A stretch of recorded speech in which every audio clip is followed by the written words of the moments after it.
Emmy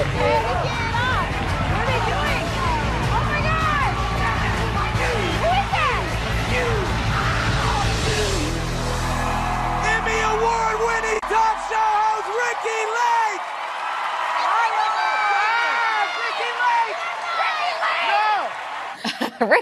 Ricki Lake. We saw her be brave. Another singer unmasked on the hit show The Masked Singer, revealing the Raven to be Emmy-winning talk show host, actress, and documentary filmmaker Ricki Lake, who is joining us now in our ET Live studio. Ricki, thank you for being here. Happy the cat or the Raven is out of the bag.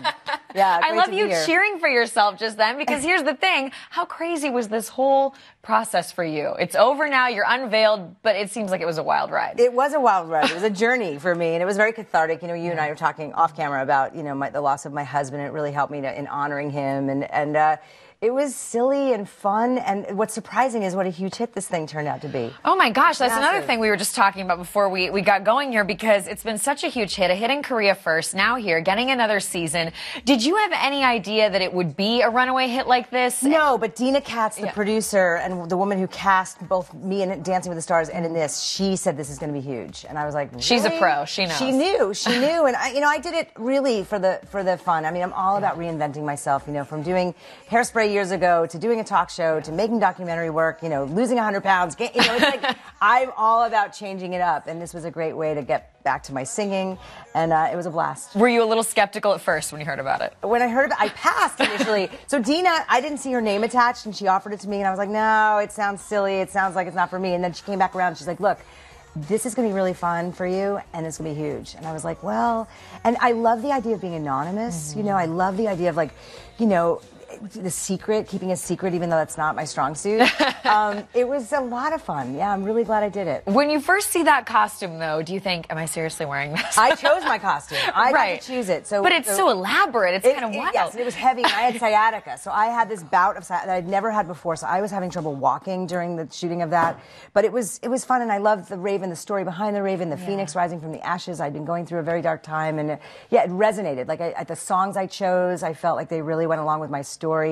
And it was a great process. It was really fun. And for me now to promote it and be revealed last night, this is the week that my documentary that I worked on for 6 years called Weed the People, it just came out on digital. So it's weedthepeoplemovie.com, and it's a really powerful story of following families who are dealing with their children who have cancer and using cannabis oil to help them with not only with the symptoms of their chemotherapy and Western medicine, but also to shrink the tumors. Oh, and I was telling you, I love, if you guys haven't seen it also, your documentary, The Business of Being Born, is so good. So check it out. Amazing documentary filmmaker here. What can't you do, Ricki Lake? I can't sing that well, apparently, according to Nicole Scherzinger.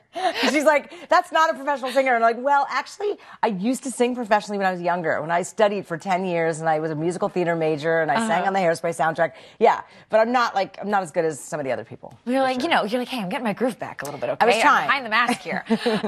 So, we're talking about what a process this has been for you dealing with an illness during. Why do you think you were suffering from that? Was it part of? It was emotional. Yeah. It was, well, I did a lot of research because I came out of nowhere. You know, it's very scary when you have some sort of chronic pain that literally doesn't come from an injury. Just overnight, I couldn't walk. It was definitely having to do with the loss of my husband and my grieving process and dealing with unrepressed emotions that needed to come out. So I did a lot of work with therapy and physical therapy as well, and thankfully I'm fine now. But all of this was part of my journey. You know, it's like I feel like it's come full circle. I mean, this is the week on Monday is 2 years since losing my husband. That is the anniversary of his death. And, you know, those of you who've been following my story, he took his life after suffering from mental illness, being bipolar, and living with that struggle. You know, it's just, I believe that happened to me for me to help others, and you know, I'm trying my best to do that.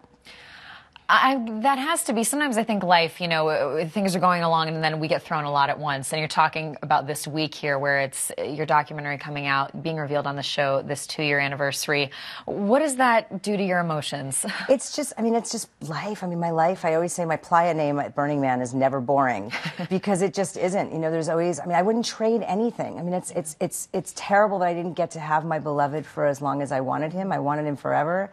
But what the impact that he left with me after 6.5 years of being together, you know, I'm a better person having loved him, had him, and lost him. And, you know, we're all on this crazy ride. We all have skeletons in our closet. We all have things we have to walk through. And I love that I feel like I've been embraced by the public still. People that grew up with me with my old show, they feel like they know me and they root for me. So part of this has been really cathartic for me, and sharing my story through this show, and everyone cheering me on and wishing me well. And I have a new love in my life that I've just shared yesterday. Yeah. And everyone's talking about it.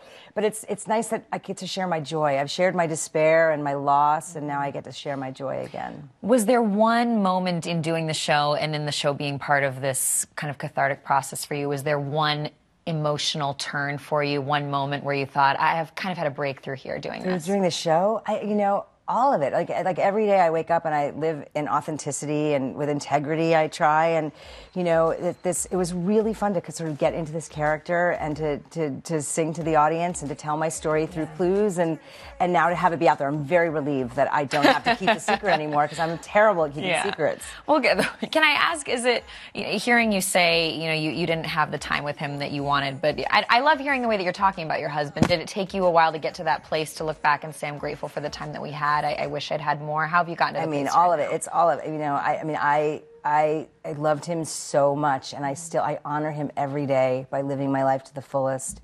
I feel him everywhere. I believe he brought this new man into my life. I feel this connection, and I've had psychics and mediums tell me certain things, but I feel it. It's our connection transcends this human form, and I'm lucky.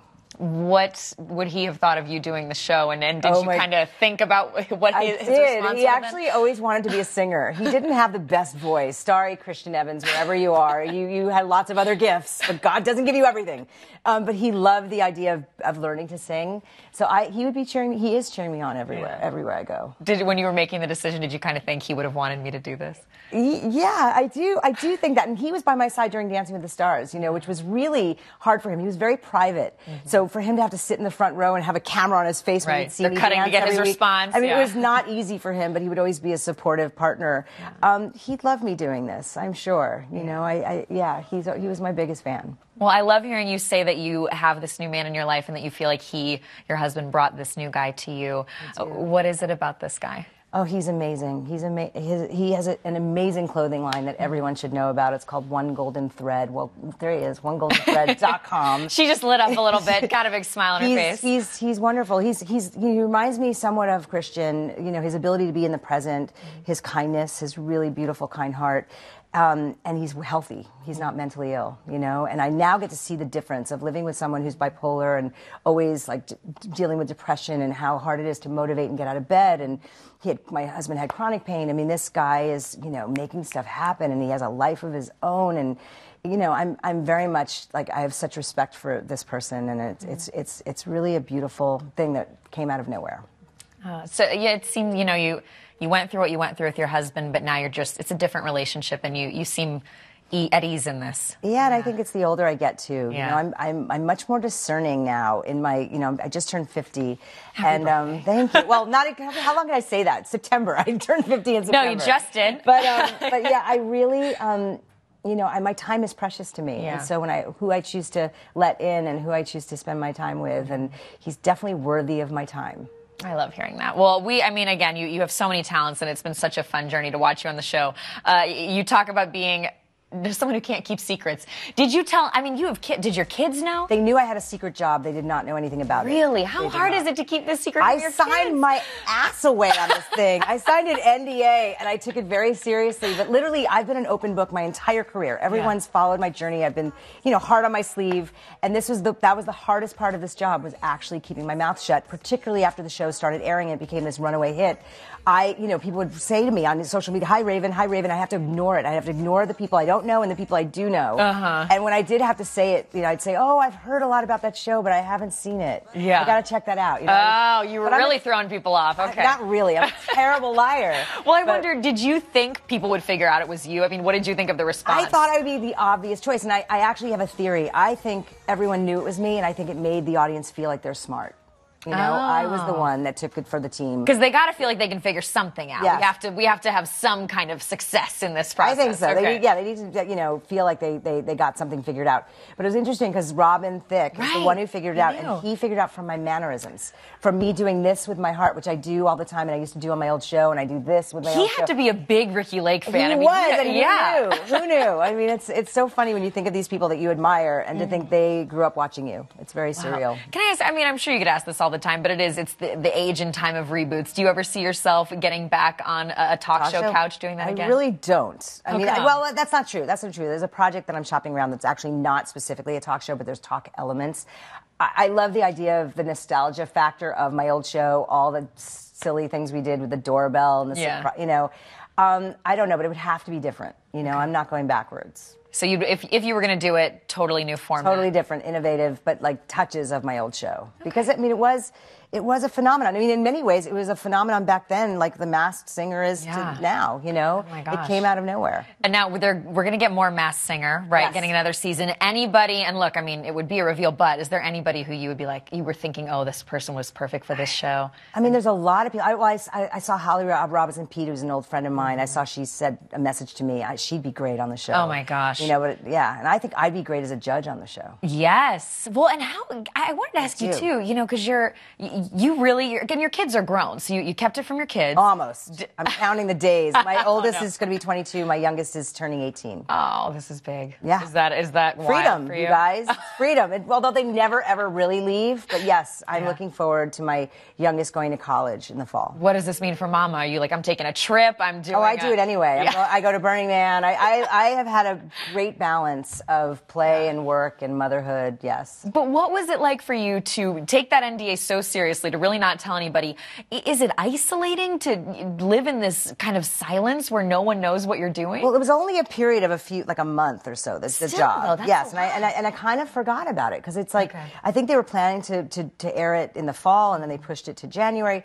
I kind of forgot about it, but then now once it started up, then the hard work happens that you have to really. I had to lie. Keeping that mouth shut, lying even. I'm not a good liar. What was the wildest or strangest thing you had to do to keep the secret, whether it was something during production or like a really weird lie you had to tell? Let me think. I mean, it's just having to deny, and not be responsive. Like my friends, who I'm very responsive when they text me, particularly my friend Rebecca, she's like, now I know. She's like, you never don't respond to me. Oh, no. So, yeah, ignored. I mean, I heard you guys said, too, and I don't know if this is a rumor, but you had to wear shirts that said, don't talk to me. Yes, we wore set. sweatshirts. We had to wear hoodies in, July or whatever. I don't know, I think it was July. Giant hoodies that say, don't talk to me. And, like, we had to cover it with a visor and the whole thing. And they were very serious. The driver didn't know who they were picking up. Wow. I had my dog with me, but we would race into, like, our little room and by ourselves. Yeah, they took it very seriously. And I think next season they're going to have to do even bigger because now they know. Now people know. Wow. What can I ask? Okay, so you take the mask off. Did you get hair and makeup that day, or could you not even have hair and makeup people? I did have some hair and makeup. Did you see I shook? You're like, let me get this blot out. Wreck hair. I was like, did you even have a glam squad to help you? I did literally didn't have any hair and know? makeup up until the end when I was being revealed. You're like, I'm about to be on television. Yes. Okay. Yes. They did. Thank you for that. I mean, you looked great. I was just like, could we have did literally no one know? Yeah. How many people would you say on production actually knew? Very few. Very few people knew. Crazy. I mean, it was really the top executives. I guess the hair and makeup right before the reveal, but no, they did not know. And I would be next to the bee. The bee would be right there, like with a curtain, and I could hear them practicing, but I did not know who it was. Like none of us knew, and we didn't engage with each other. Yeah, it was really like hardcore. Have you talked to people since then? Like talked to Tori Spelling about what this whole thing was like? I haven't seen her. I just saw. I was at the TCAs with the judges. Yeah. So I saw them yesterday, very briefly. But it's nice to be out in the open again. By the way, we had to get a shot of your adorable puppy. So Mama is here. Did Mama know? Mama could smell me in that costume. She knows it's me everywhere. Yes. I love it. So you did this. Looks like you're maybe throwing your name into the ring to possibly be a judge. A judge. Yes. Oh, I thought you said for a talk show. Yes, yes. I've said to them, I was like, I would love it. I don't know if they're changing things up next season, but I'm available. And I have another documentary that's coming out later this year called Sweetening the Pill, and it's about hormonal birth control. Oh my gosh. How do you relax? Do you relax, Ricki Lake? Well, I have a partner. Abby Epstein is doing the interviews in New York today, right now. But no, I'm busy, and like I said, I have a great work life. I have a great home life. I wouldn't change a thing. Awesome. Well, Ricki Lake, the Raven on The Masked Singer. It has been such a fun journey to watch you, thank you for always being that person who everybody can connect to. It's a pleasure. Check out Ricki's documentaries, guys. And where can they watch Weed the People? WeedThePeopleMovie.com, and they can see it on Amazon, on iTunes, all the digital platforms now, as of this week. Awesome. And by the way, there are still a few stars left, so we got to check out The Masked Singer Wednesdays on Fox. Ricki Lake, a.k.a. The Raven. Ricki Lake, thank you so much. Thank you. It's a pleasure.